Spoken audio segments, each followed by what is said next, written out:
In this problem, we asked you to figure out the average population of cities in California and New York that have populations individually over 25,000.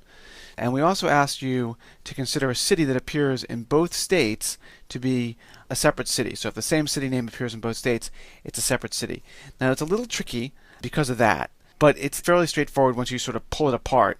And I know that for a lot of people, some of the English itself was probably the most challenging part.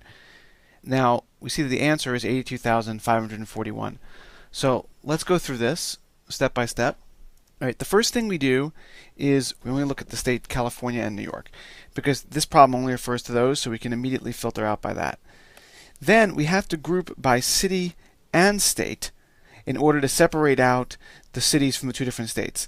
That is, that a city that appears in two different states is a different city, and it will be considered separately if we have the ID for this grouping be state, comma, city, which is what we've done.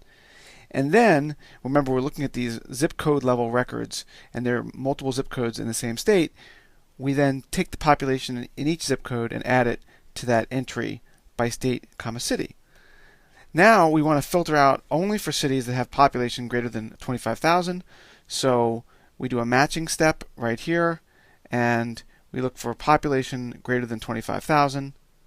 That's the match, and population is the field we named here. So this field and this field correspond with each other. And now we just need to get the average population across all those cities. So we need to do a new grouping, and this time we're gonna group by ID null, which is a way of getting a summation or an aggregate across an entire collection. And we're just going to get the average of the pop field. Well, let's look at that and see what the answer is. I've already run it here. And you can see that the answer is 82,541.46, or just 82,541 rounded. And that was the answer to the problem.